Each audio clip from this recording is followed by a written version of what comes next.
The history of La Martina is very brief. Mr. Lando Simonetti founded this relatively young company and brand in 1986. Mr. Lando Simonetti, who worked most of his professional career for an international denim company, found that within a brand, the most important aspect is authenticity and the DNA of a brand. So in the early 1980s, Mr. Simonetti created La Martina, based off the sport of polo, which was an authentic sport that he grew up with in his native Argentina. There has always been an origin of polo in Argentina, stemming from the Olympic Games in 1924 and in 1936 when Argentina won gold. This luxury brand for the sport of polo was the first of its kind and quickly took off.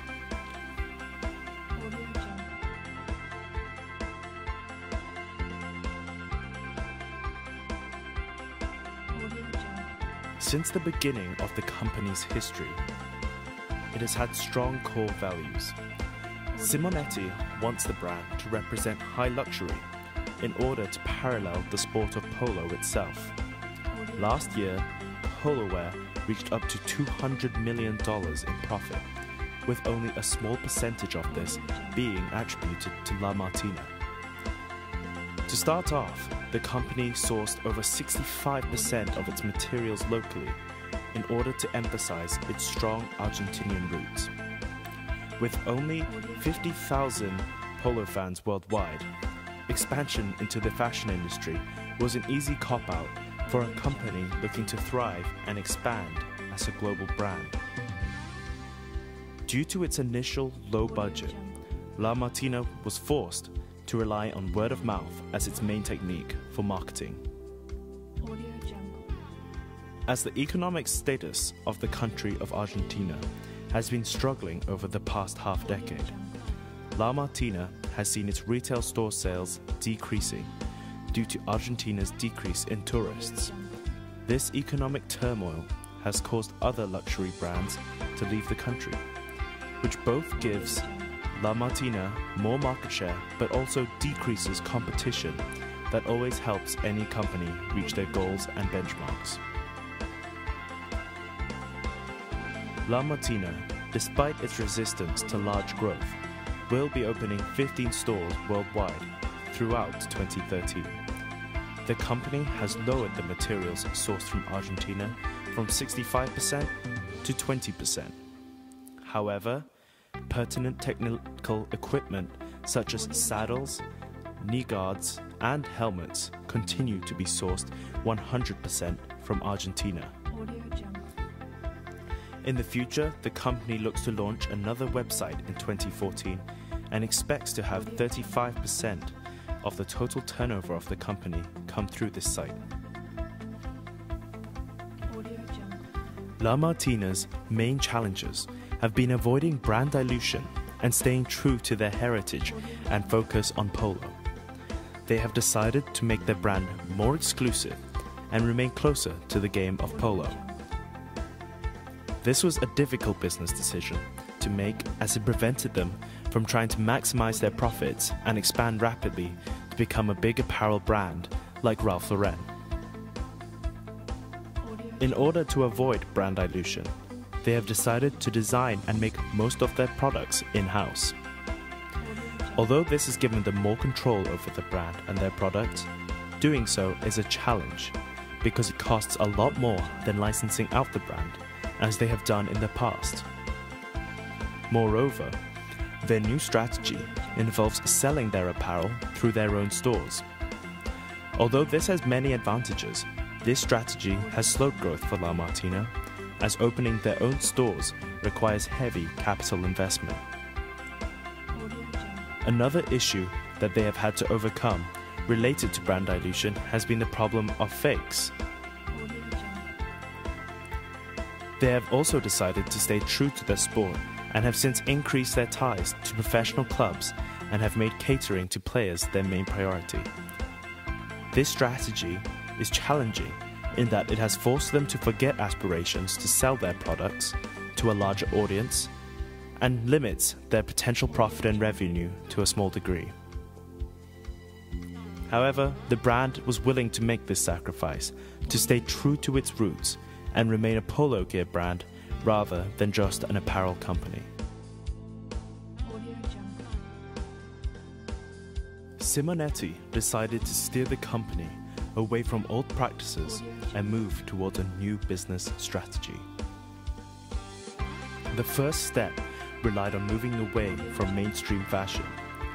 Instead of focusing on volume and on the apparel business, La Martina would now cater to a smaller niche and refocus on its core. Mr. Simonetti believes that brand content is La Martina's only sustainable competitive advantage and must be managed constantly and aggressively. The main way of doing so is by resisting the temptation of fast fashion-led growth. Moreover, in order to have full control over their brand image and products, La Martina stopped making deals with outside partners for its apparel business. Instead, they have focused on sales of polo equipment through their website and through a few points of sale. The brand has opted to sell its apparel through exclusive stores and boutiques in key cities. This allows them to control their brand image, clientele, and products. Doing so positioned them in a more exclusive niche of high-end goods, but also allowed the company to focus on the sport of polo.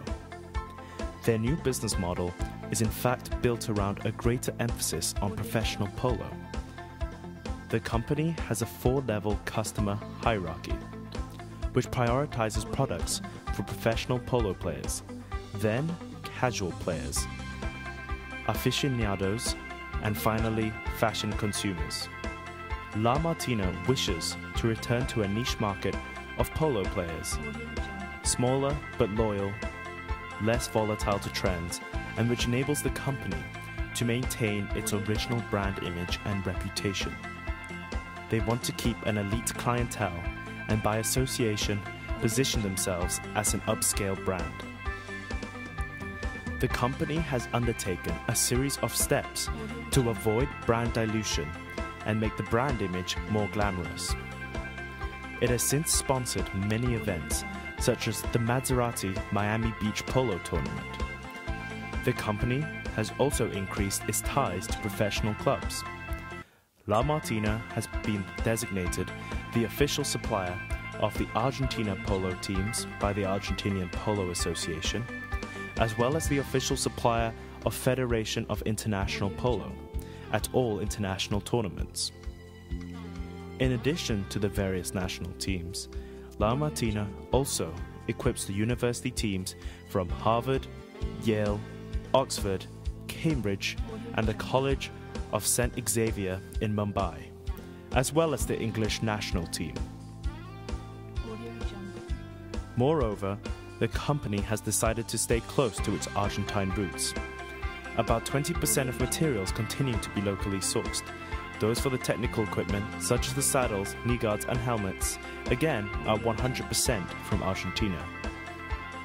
La Martina has several competitors, but has managed to differentiate itself. Other polo gear producers, such as Casablanca, have not managed to create such modern products as La Martina. In its apparel business, La Martina has had to compete with brands such as Polo Ralph Lauren, Hackett, and Vicomte A. They are bigger and more well known, but are not as intimately linked to the sport. La Martina has had to deal with other issues, such as counterfeits. The brand is highly copied, and this is a problem, as it dilutes the high-end and exclusive image of the company. In January 2009, German police seized 20 tons of clothing after receiving complaints about La Martina holograms washing off shirts purchased off eBay. On the company's website, they have a page explaining the risks of buying La Martina goods online, as many of them are fakes.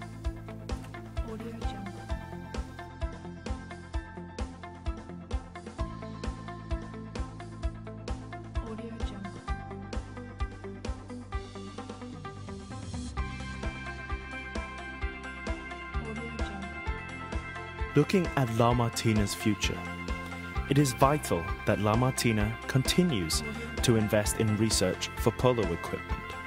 Providing polo athletes with innovative and quality equipment will allow La Martina to consistently be one of the top brands in the sport. As the influence of the internet and virtual world develops and becomes more important in business and sport, La Martina must expand their social media to reach such consumers. La Martina's strongest potential for future growth is to not only market their brand, but more importantly, to look for ways to market the sport of polo. As CEO Lando Simonetti expressed, once enthusiasts and spectators enjoy and get inspired by the lifestyle of the sport, they will be more knowledgeable and come closer to our brand. There are many opportunities for La Martina within the global market in the future. Beyond broadening efforts in Europe and North America, possibilities in Asia are bright. Looking at La Martina's homeland, the economy is changing and causing several major luxury brands to leave Argentina. The company has an opportunity to capitalize on the open market share and further its control in their home nation.